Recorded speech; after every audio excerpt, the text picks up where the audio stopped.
അസ്സാം വലൈക്കും dear friends. ഇന്നത്തെ നമ്മുടെ സ്പെഷ്യൽ നിങ്ങൾ ആരും ഇതുവരെയും ട്രൈ ചെയ്ത് നോക്കിയിട്ടില്ലാത്ത ഒരു അടിപൊളി വെറൈറ്റി റെസിപ്പിയാണ്. നമ്മുടെ ഈ വീഡിയോ കണ്ടുകൊണ്ടിരിക്കുന്ന സമയത്ത് നിങ്ങൾക്ക് ഇഷ്ടപ്പെടുകയാണെങ്കിൽ ഒന്ന് ലൈക്ക് ചെയ്തേക്കണേ. അതുപോലെ തന്നെ നമ്മുടെ ഈ ചാനൽ ആദ്യമായിട്ട് കാണുന്നവരും ഇതുവരെയും സബ്സ്ക്രൈബ് ചെയ്യാത്തവരും പ്ലീസ് ഒന്ന് സബ്സ്ക്രൈബ് ചെയ്തേക്കണേ. ഞാനിടുന്ന വീഡിയോസ് ഉടനടി കിട്ടുന്നതിനായി സബ്സ്ക്രൈബ് ബട്ടന്റെ തൊട്ടടുത്ത് കാണുന്ന ബെല്ലൈക്കൺ കൂടി ക്ലിക്ക് ചെയ്തിട്ട് ഓൾ എന്ന ഓപ്ഷൻ എനേബിൾ ചെയ്യാനും മറക്കല്ലേ.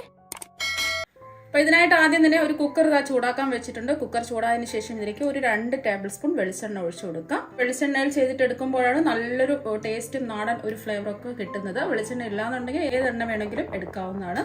അപ്പോൾ വെളിച്ചെണ്ണ ഒന്ന് ചൂടായതിനു ശേഷം ഇതിലേക്ക് ഒരു 1/2 ടീസ്പൂൺ വലിയ ജീരകം ചേർത്ത് കൊടുക്കാം. വലിയ ജീരകം എന്ന് പറഞ്ഞാൽ പെരിഞ്ജീരകമാണ്. ഒരു ചെറിയ കഷ്ണം പട്ട ചതച്ചിട്ട് വേണം പെരിഞ്ജീരകം ചേർത്ത് കൊടുക്കാൻ. എന്നാൽ കുറച്ചും കൂടെ ടേസ്റ്റ് കൂടുതൽ കിട്ടും. അപ്പോൾ ചതച്ചിട്ടില്ല എന്നുണ്ടെങ്കിൽ മുഴുവനായിട്ട് ചേർത്ത് കൊടുത്താലും മതി.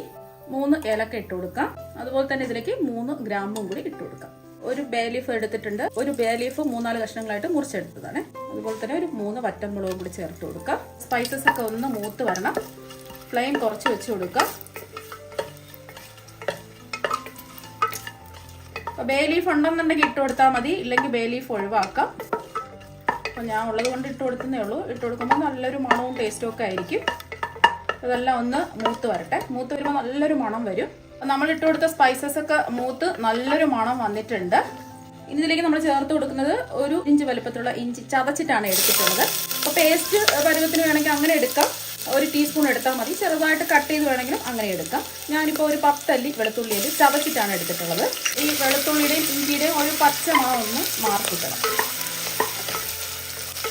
ഞാനിപ്പോൾ ചെറിയ വെളുത്തുള്ളി അല്ലികളാണ് ഒരു 10 എടുത്തിട്ടുള്ളത്. വലിയ വെളുത്തുള്ളി അല്ലികളാണെന്നുണ്ടെങ്കിൽ ഒരു 5 ഒക്കെ എടുത്താൽ മതിയാവും. വെളുത്തുള്ളി കുറച്ച് കൂടുതൽ ചേർത്ത് കൊടുത്താൽ നല്ലതാണ്. ഒരു 10 സെക്കൻഡ് ഒന്ന് ഇളക്കി കൊടുത്തിട്ടുണ്ട്. ഫ്ലെയിം കുറച്ച് തന്നെ വെച്ച് കൊടുക്കാം. ഇനി ഇതിലേക്ക് പൊടി ഐറ്റംസ് ചേർത്ത് കൊടുക്കാം. 2 ടീസ്പൂൺ കാശ്മീരി മുളക് പൊടിയാണ് എടുത്തിട്ടുള്ളത്. അധികം എരിവില്ലാത്ത മുളക് പൊടിയാണ്. എരിവുള്ള മുളക് പൊടിയാണെന്നുണ്ടെങ്കിൽ 1 ടീസ്പൂൺ എടുത്താൽ മതി. അവരവരുടെ എരിവിനനുസരിച്ച് മുളക് പൊടി ചേർത്ത് കൊടുക്കാം. അതുപോലെ തന്നെ 2 ടീസ്പൂൺ മല്ലിപ്പൊടി, ഒരു 1/4 ടീസ്പൂൺ മഞ്ഞൾപ്പൊടിയും കൂടി ചേർത്ത് കൊടുക്കാം.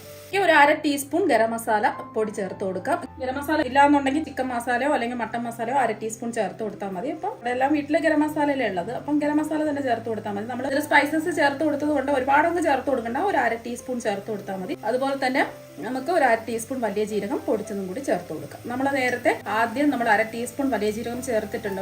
ഒന്ന് ചതച്ചിട്ട് ചേർത്ത് കൊടുത്തു. അപ്പോൾ അതുകൊണ്ട് ഒരുപാട് വലിയ ജീരകം പൊടിച്ചത് ചേർത്ത് കൊടുക്കണ്ട. ഒരു 1/2 ടീസ്പൂൺ ചേർത്ത് കൊടുത്താൽ മതി. ഒരുപാട് ചേർത്ത് കൊടുക്കുകയാണെന്നുണ്ടെങ്കിൽ ഒരു കൈപ്പരസം ഉണ്ടാവും. ഫ്ലെയിം കുറച്ചിട്ടിട്ട് വേണം ഈ പൊടികളൊക്കെ ചേർത്ത് കൊടുക്കാം. ഇനി അതുപോലെ തന്നെ ഒരു 1/2 ടീസ്പൂൺ കുരുമുളക് പൊടിയും കൂടി ചേർത്ത് കൊടുക്കാം. ഉണ്ടെങ്കിൽ കുരുമുളക് പൊടി ചേർത്ത് കൊടുത്താൽ മതി, ഇല്ലെങ്കിൽ ഒഴിവാക്കാം. ഇനി ഈ പൊടിയുടെ ഒരു പച്ചമണം ഒന്ന് മാറി കിട്ടണം. ജസ്റ്റ് ഒന്ന് ഇളക്കി കൊടുത്താൽ മതിയാവും. നമ്മൾ ചൂടായി കിടക്കുന്ന എണ്ണയിലല്ലേ ഇതെല്ലാം ഇട്ട് കൊടുത്തിട്ടുള്ളത്. അപ്പോൾ അത് ജസ്റ്റ് ഒന്ന് ഇളക്കി കൊടുത്തിട്ടുണ്ട്. ഇനി ഇതിലേക്ക് നമ്മൾ ചേർത്ത് കൊടുക്കുന്നത് ഇതുപോലെ നീളത്തിലരിഞ്ഞ 5 മീഡിയം സൈസ് സവാളയുടെ. അതുപോലെ തന്നെ ഇതിലേക്ക് 4 വെളുത്തുള്ളി അല്ലികൾ ഇതുപോലെ നീളത്തിൽ കട്ട് ചെയ്തും കൂടി ചേർത്ത് കൊടുക്കുന്നുണ്ട്. അത് വെറുതെ ഒരു ഇങ്ങനെ ഇടയ്ക്ക് കിടക്കുമ്പോൾ ഒരു ടേസ്റ്റാണ് കഴിക്കാൻ വേണ്ടിയിട്ട്. അപ്പോൾ അതിനാണ് ചേർത്ത് കൊടുത്തത്. വേണമെന്ന് നിർബന്ധമൊന്നുമില്ല. നമ്മൾ ചതച്ചിട്ട് വെളുത്തുള്ളി അല്ലികൾ ചേർത്ത് കൊടുത്തിട്ടുണ്ട്. അപ്പോൾ അതത്രയും മതിയാവും.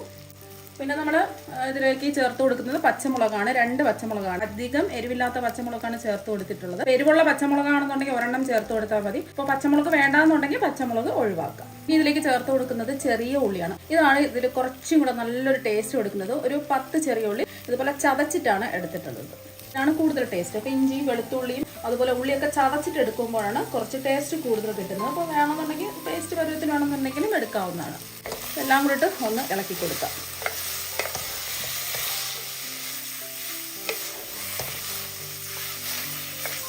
നമുക്ക് വഴറ്റിയെടുക്കേണ്ട ആവശ്യമൊന്നുമില്ല. എല്ലാം കൂടിയിട്ട് ഒന്ന് ഇളക്കി കൊടുക്കാം. നമ്മളിതുവരേക്കും ഉപ്പൊന്നും ചേർത്ത് കൊടുത്തിട്ടില്ല. അപ്പം എല്ലാം കൂടി ഇതാ ഒന്ന് ഇളക്കി കൊടുത്തിട്ടുണ്ട്.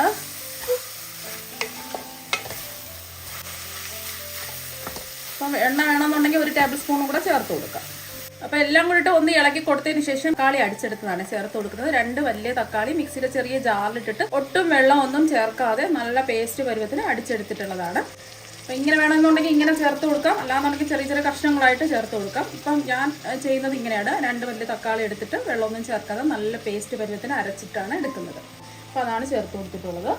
ഇനി ഇതിലേക്ക് നമ്മൾ ഉപ്പൊന്നും ചേർത്ത് കൊടുത്തിട്ടില്ല. 1 ടീസ്പൂൺ ഉപ്പ് ചേർത്ത് കൊടുക്കാം. ആവശ്യമെങ്കിലും നമുക്ക് പിന്നീട് കുറവുണ്ടെന്നുണ്ടെങ്കിൽ ലാസ്റ്റിൽ ഉപ്പ് ചേർത്ത് കൊടുത്താൽ മതി. ഇനി ഇതിലേക്ക് നല്ലൊരു ടേസ്റ്റ് കിട്ടുന്നതിന് വേണ്ടിയിട്ട് ഒരു 1/2 ടീസ്പൂൺ പഞ്ചസാര ചേർത്ത് കൊടുക്കാം. ഇത് വേണമെന്ന് നിർബന്ധമൊന്നുമില്ല, വേണമെന്നുള്ളവർക്ക് മാത്രം ചേർത്ത് കൊടുത്താൽ മതി. ഇതും കൂടെ ചേർത്തിട്ട് നമ്മൾ മുട്ടക്കറി തയ്യാറാക്കി എടുക്കുകയാണെന്നുണ്ടെങ്കിൽ നല്ല അടിപൊളി ടേസ്റ്റ് ആയിരിക്കും. ഒരു പ്രാവശ്യം ഇതുപോലെ കുറച്ച് പഞ്ചസാര ഇട്ടിട്ട് ചേർത്ത് കൊടുക്കുക. അപ്പോൾ വേണ്ടെന്നുണ്ടെങ്കിൽ പഞ്ചസാര ഒഴിവാക്കിയിട്ട് ബാക്കിയെല്ലാം ചേർക്കാവുന്നതാണ്. ഒന്ന് മിക്സ് ചെയ്യാം. ഇപ്പൊ ഇതെല്ലാം ഒന്ന് മിക്സ് ചെയ്തെടുത്തിട്ടുണ്ട്. ഇനി നമ്മൾ ഇതിൽ വെള്ളമൊന്നും ചേർക്കുന്നില്ല. നമ്മൾ തക്കാളി പേസ്റ്റ് അടിച്ചെടുത്ത വെള്ളമുണ്ട്, സവാളയിൽ നിന്ന് ഇറങ്ങി വരുന്ന വെള്ളമുണ്ട്. അപ്പൊ അതുകൊണ്ട് വെള്ളമൊന്നും നമ്മൾ ചേർക്കുന്നില്ല. ഒരുപാട് വഴറ്റേണ്ട ആവശ്യമൊന്നുമില്ല. ജസ്റ്റ് എല്ലാം കൂടി ഒന്ന് ഇളക്കി കൊടുത്തതിന് ശേഷം നിങ്ങൾക്ക് വേണമെന്നുണ്ടെങ്കിൽ ഒരു 1/2 കപ്പ് വെള്ളം ചേർത്ത് കൊടുക്കാം. ഞാനിപ്പോൾ വെള്ളമൊന്നും ചേർക്കുന്നില്ല.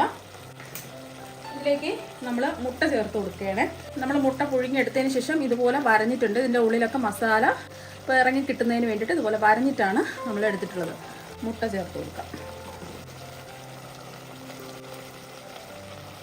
അപ്പോൾ എത്രയാണോ ആവശ്യം അതിനനുസരിച്ച് മുട്ട ചേർത്ത് കൊടുക്കാം. ഞാനിപ്പോൾ 6 മുട്ടയാണ് എടുത്തിട്ടുള്ളത്.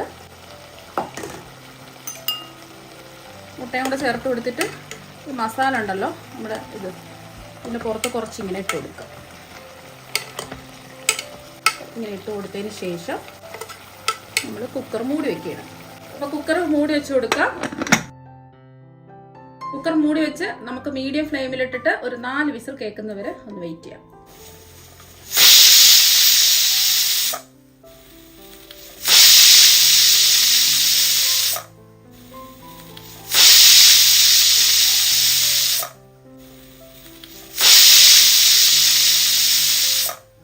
ഇപ്പം 4 വിസിൽ കേട്ടതിന് ശേഷം ഞാൻ എന്താ ഫ്ലെയിം ഓഫാക്കി. ഇതിൻ്റെ ആവി മുഴുവനും പോയിട്ടുണ്ട്. ഇനി നമുക്ക് തുറന്ന് നോക്കാം. നല്ലൊരു മണമാണ് ആവി അടിച്ച സമയത്ത്.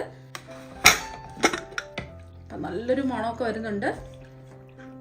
ഇപ്പം കണ്ടില്ലേ, എണ്ണയൊക്കെ തെളിഞ്ഞ് നല്ല അടിപൊളിയായിട്ട് ഇതാ വന്നിട്ടുണ്ട്. ഇതൊന്ന് ഇളക്കി കൊടുക്കാം. അപ്പം എല്ലാം കുറുകി നല്ല അടിപൊളിയായിട്ട് വന്നിട്ടുണ്ട്. മുട്ടയൊന്നും പൊടിഞ്ഞൊന്നും പോയിട്ടില്ല. അപ്പോൾ നിങ്ങൾക്ക് വേണമെന്നുണ്ടെങ്കിൽ ഇത് വറ്റിച്ചെടുക്കാം, അല്ലെങ്കിൽ ഇത് ഗ്രേവി ആയിട്ട് ഇങ്ങനെ തന്നെ എടുക്കാം. അടിപൊളിയായിട്ട് ഇതാക്കിയിട്ടുണ്ട്. ഉപ്പ് നോക്കിയപ്പോൾ കുറവായതുകൊണ്ട് 1/4 ടീസ്പൂൺ ഉപ്പും കൂടി ചേർത്ത് കൊടുക്കാം. മുട്ടയൊന്നും പൊടിഞ്ഞു പോകാതെ ഒന്ന് ഇളക്കി കൊടുക്കാം.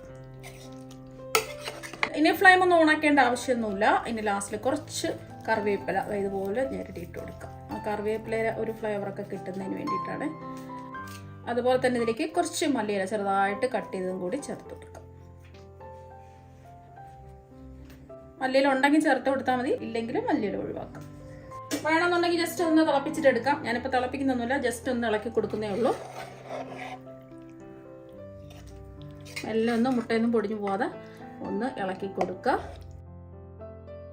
കണ്ടില്ലേ, ഒട്ടും അടിക്കൊന്നും പിടിച്ചിട്ടില്ല. നല്ല അടിപൊളിയായിട്ട് കിട്ടിയിട്ടുണ്ട്. നമ്മളിതിൽ ഒട്ടും വെള്ളമൊന്നും ഒഴിച്ചു കൊടുത്തിട്ടില്ല. അടിക്കൊന്നും പിടിക്കാതെ കറക്റ്റ് പരുവത്തിൽ ഇതാ കിട്ടിയിട്ടുണ്ട്.